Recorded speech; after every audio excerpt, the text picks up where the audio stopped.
Legend of Total War here, and today we've got a bit of early access footage for you for the latest DLC that's coming out for Warhammer 2, the Shadow and the Blade, which introduces Malus Darkblade and Deathmaster Snikch into the campaign.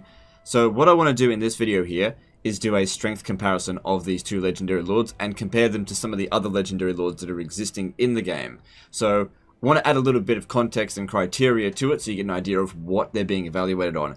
There's three areas in which I evaluate the overall strength of a legendary lord in this game and then give them a rating out of 10. So the first one is how effective they are in battle, how good they are at inflicting damage or buffing their allied troops. You know, whether they're a spellcaster, how good they are at casting magic, whether they're a melee combatant, how good they are in melee. I'll take all of their items into consideration and their mounts as well. Then the next thing I evaluate them on is how good they are at buffing their army.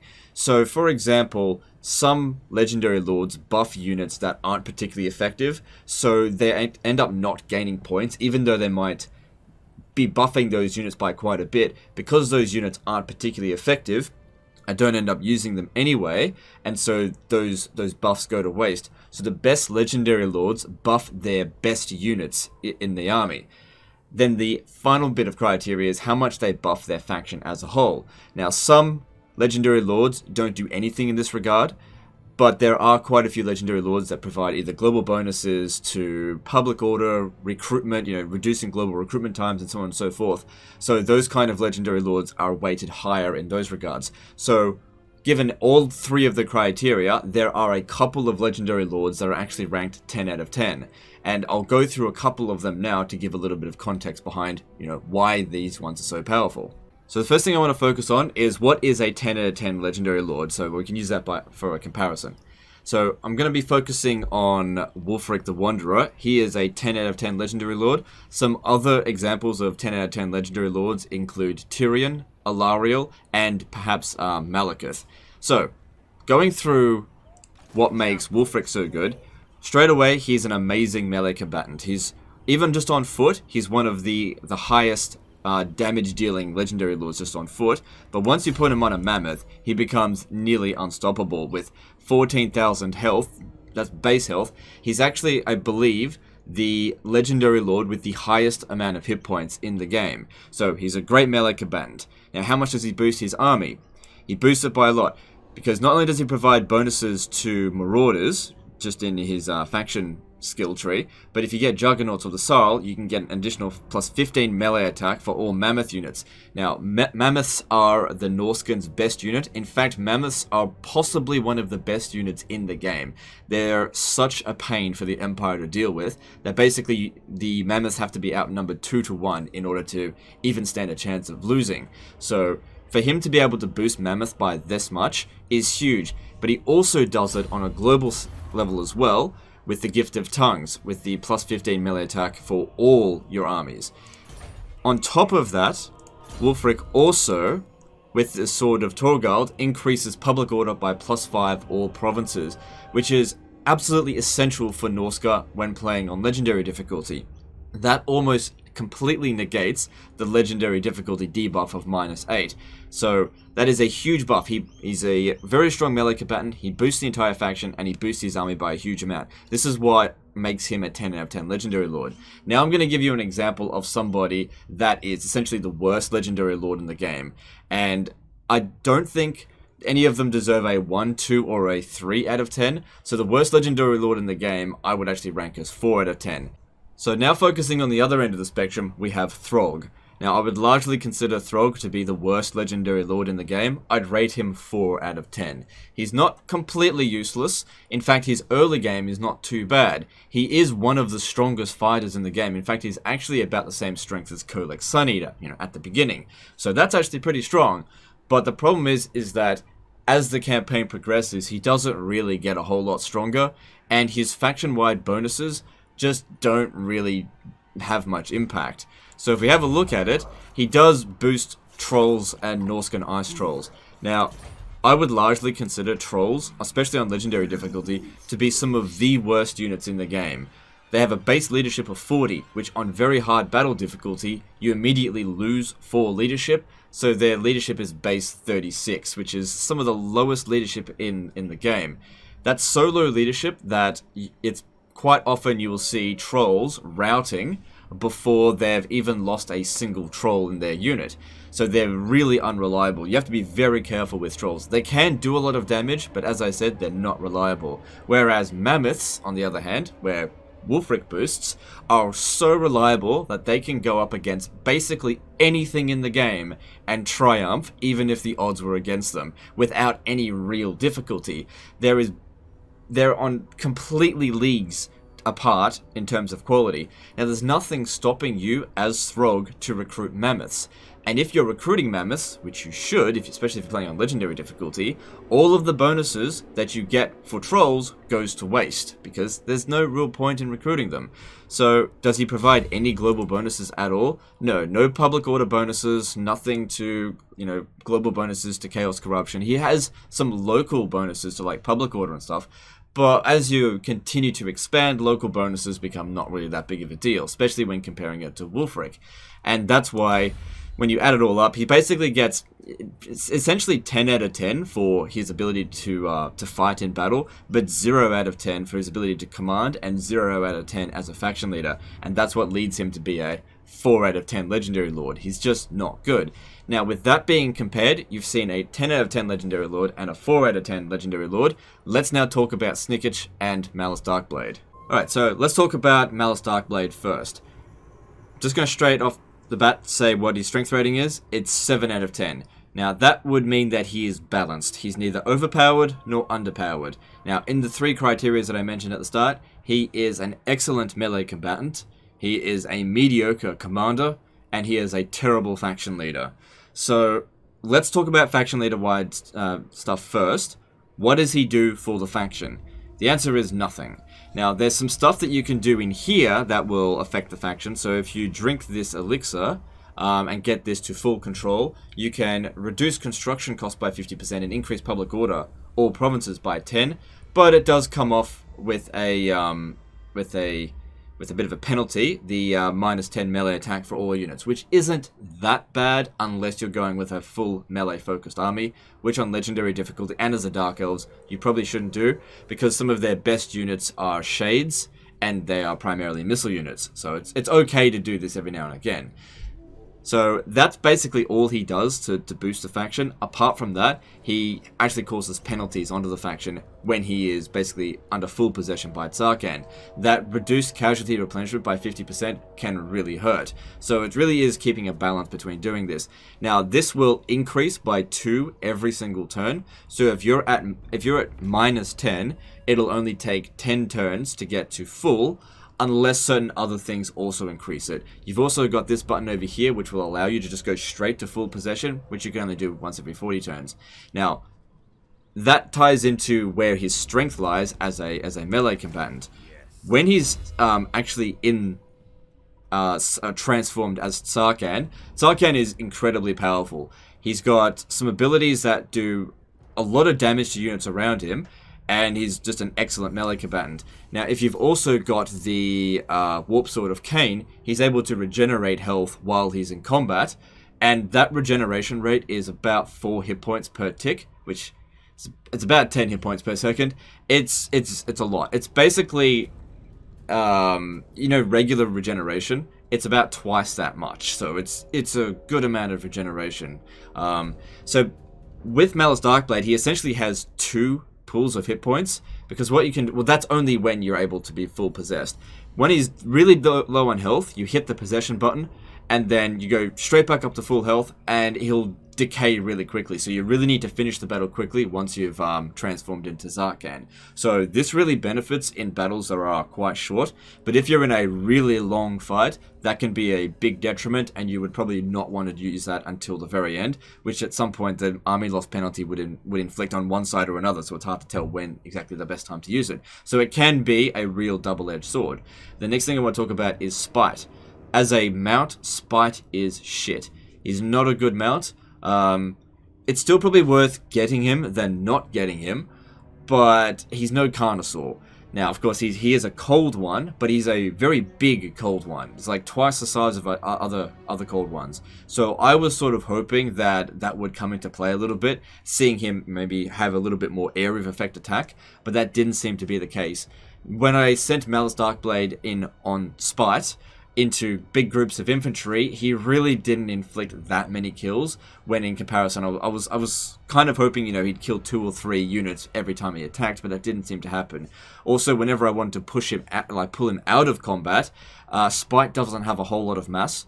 If it was a Carnosaur could just pull right through, not a problem. There's very few units that can actually keep a Carnosaur tied down, but Spite is basically just a regular cold one, just a bit bigger with a bit better attack. So when it comes to Malus Darkblade, he's best off used to hunt down enemy heroes and lords, not get bogged down fighting enemy infantry, unless you enabled Sarkhan. Sarkhan is better at taking out big clumps of infantry due to his area of effect attacks.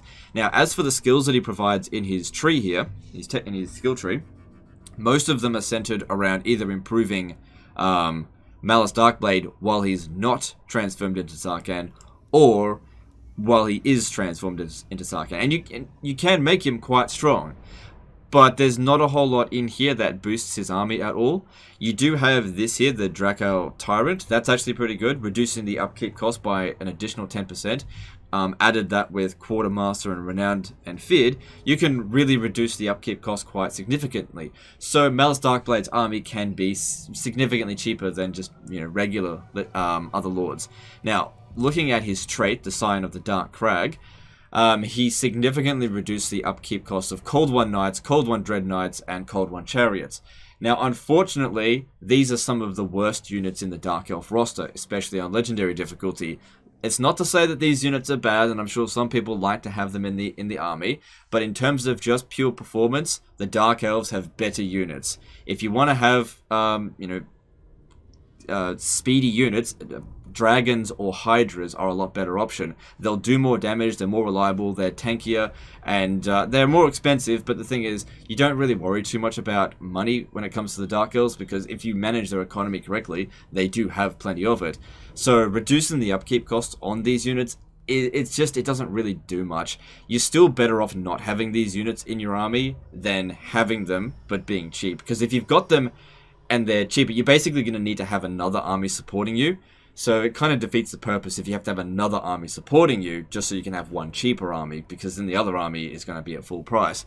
So like I said, it doesn't make any sense. He doesn't boost Shades at all, which are arguably some of the best units in the Dark Elf roster. So when it comes down to him being an actual commander, he's pretty lousy, you know, unless you really, really like Cold One units, which I don't. I really don't think they're very good troops at all.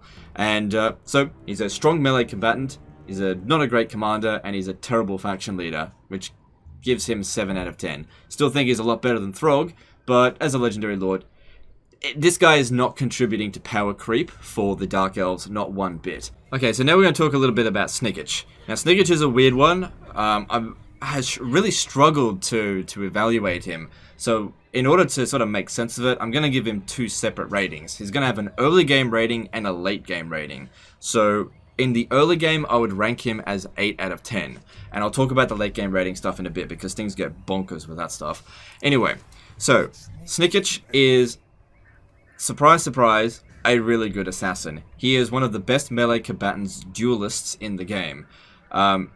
Sending him up against a enemy hero or lord is basically ensuring that that unit is going to die. So the thing with Snikch is he doesn't have a bonus versus large or bonus versus infantry. He's got a very high base melee attack. 70 is really high. Plus he causes the Weeping Blade minus 50% armor. But he's got 300 armor piercing on top of that. So he kills things very quickly. Another thing with him as well is that his animation seems to be a lot faster than other units of the same sort of stats. So whilst it might seem like his stats are okay, when his animation seems to be doing double hits sometimes, he really kills things very, very quickly. Now, on top of that, he's probably the best unit in the game at running other units down, specifically enemy heroes.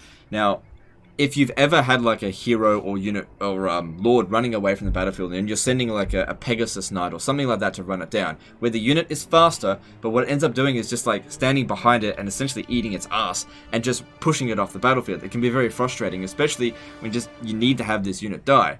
Snikch doesn't do that because of the way his animation works. He doesn't really push enemy units because when he goes into fight, he leaps into combat because he's like a rat fu master or whatever, like kung fu. So when Snikch gets close, he leaps at the enemy and sort of just cuts their fucking head off. And that's why he's able to run down enemy units really well. And I've seen him do these attacks that actually do sort of like double hits, so inflict his damage twice. So basically, if you were going up against Snikch, you want to make sure that you're sending your regular troops against him. Don't have your lords or heroes go anywhere near Snikch because they will just die very quickly. Now, Snikch is a little bit squishy, doesn't have a lot of health, doesn't have much armor. He does have a fair bit of physical resistance, and he stalks so that, people can't really see him. So he's not particularly good at wasting enemy ammunition. But the way his strength works, you really should play into his strengths, stalking. I never really did that much prior to playing Snikch, but I did it in this particular campaign. Now, I was really struggling at first to find out what his ideal army stack was. It obviously didn't make sense to go with loads of artillery, rattling guns, that kind of stuff. That's very much the Ikit Claw way of doing things. But with Snikch, looking at his stats, he improves the melee attack for all embedded heroes by 8, which I thought, that's okay. But I was looking around for stuff that might improve Death Runners, because I figured him being an assassin, they're specifically Clan Ashen troops. But he didn't really improve the units by that much. So I was using the Death Runners at the beginning of the campaign reasonably well, and I just started phasing them out after a while for actual assassins. So Deathmaster Snikch's Doom stack ended up being just all assassins. And it was actually surprising how good they were. I was able to take out army, like 2 full stacks, in a siege situation at least, with the army of assassins, and they barely took any damage because of all the bonuses. That bonus, plus the way they function together, worked out really nicely. So it's a bit weird with Snikch. Now, he definitely is not getting full points for being like the most amazing general, because it's not the best Doom stack in the game. But the thing is with Snikch is that he's also got contract loopholes here. So what that does, reducing your upkeep cost in his army by 25%. Even if his army isn't the best in the game, it's so cheap that you could just get another one and use numbers as opposed to quality, quantity over quality.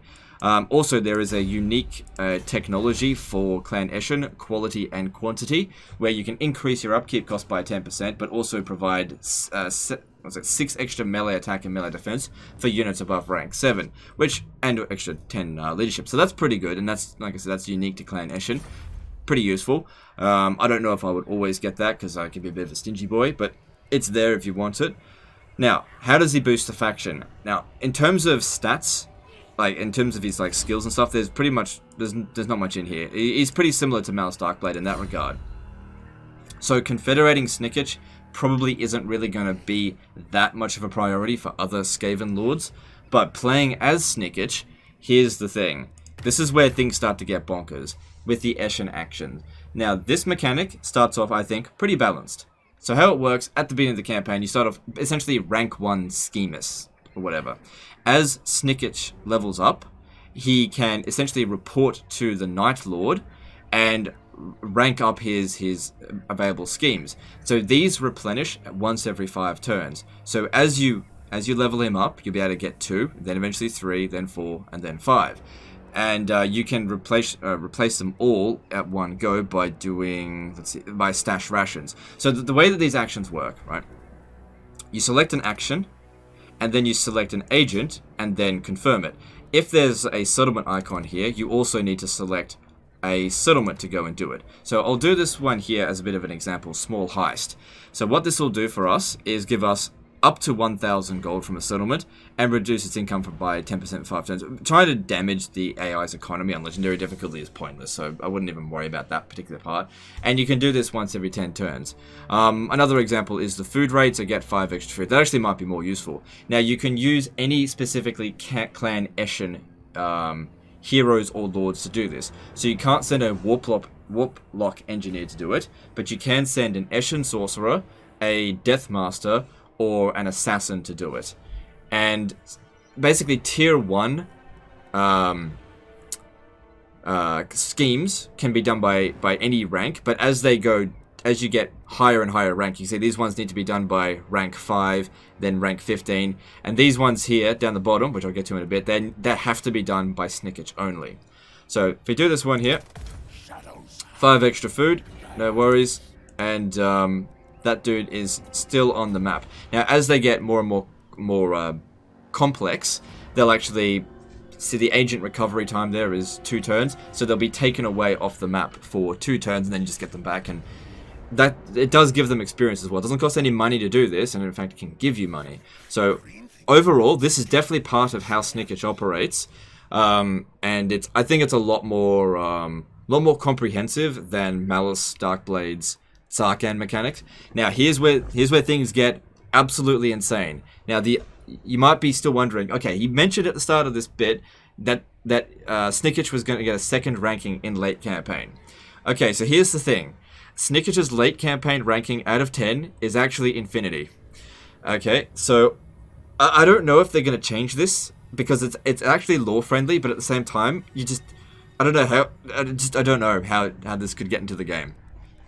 Because it's both good and horrifying at the same time. And these ones down here, okay? So once you get to tier 4, so that's roughly around rank 30. He has to get to rank 30 before he can do it. There are 3 ones down here. So this one here, the Great Fire. Snikch destroys all buildings in a settlement, leaving only the main settlement building behind. You can only do it once every 50 turns, and Snikch has to basically recover for 5 turns. That one's okay, not that big of a deal. Sewer Pestilence. It's basically just like Clan Pestilence Plague Priest thing that just causes pestilence for a little while. Pretty good, not that big of a deal. Now the next one. This one here, when I read it, I was like, no way. But then I actually saw it in action, and I was like, no fucking way. Plunge into Anarchy. This is where he goes from being an 8 out of 10 Legendary Lord to being Infinity Legendary Lord.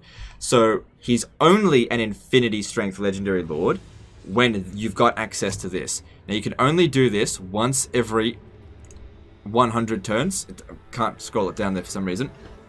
So what Snikch does here, Snikch removes a faction leader, causing them to be overthrown by rebels. Select any army or settlement to target a faction. Now, when I was reading this, I was like, okay, surely what he does there is like wounds the legendary lord and causes rebels to show up. And I was like, okay, that seems fine. No, that's not what happens. What happens is Snikch doesn't remove the faction leader necessarily. He kills them. I mean, dead. A dead legendary lord, gone, completely kaput. And it's not the case of like, oh, if you do this to, say, Libaris, you do it to Khalida, and then suddenly Khalida's gone for good, and then it's just replaced by somebody else. No.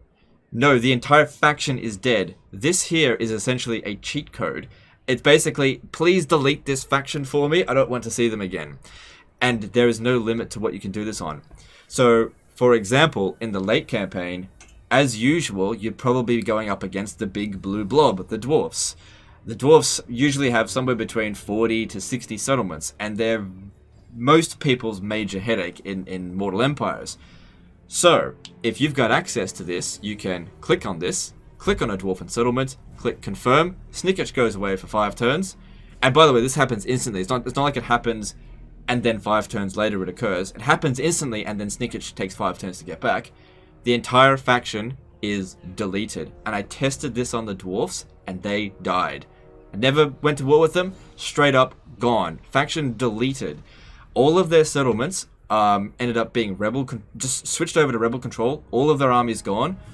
Dwarfs eliminated. Now it is possible for the faction that you do it to return. Of course, their primary settlement, in this case here, Karazak Karak, would have to revolt. but they would still have to start again, essentially from scratch. So if, for example, the Empire has 70 settlements, and you click on this, well, 70 rebel settlements will appear, and Karl Franz and all of the legendary lords that he's confederated, all gone. And that's what makes him an infinity level legendary lord. This is by none the most overpowered ability in the game. It doesn't cost you any money. You can only do it once every 100 turns, and it costs 4 of these, which only take 20 turns to regenerate. As you can see, there are 5 turns to get one back, or 20 food. Imagine that, getting rid of the #1 race in the game, whatever that might be, at the cost of just 20 food, and then they're just gone. So that's my strength ranking for both Malus Darkblade and Snikch. So, in my opinion, the Skaven got a lot more love in this particular DLC than the Dark Elves, and so far I've really enjoyed playing as both of them, but I have really enjoyed playing as Snikch. And even though this one here seems just ridiculously overpowered, I don't believe that the AI will ever do it to you. So this is a player-only mechanic, so I don't think you need to worry about that. But yeah, doing that, I don't think I'll ever really need to see any late-game Clan Ashen disaster campaigns, because if you've got access to that, any faction that's giving you shit, wait 100 turns and you can just delete them. So yeah, that's my video. I hope you guys found some information and that you find useful, and I'll see you next time, fuckers.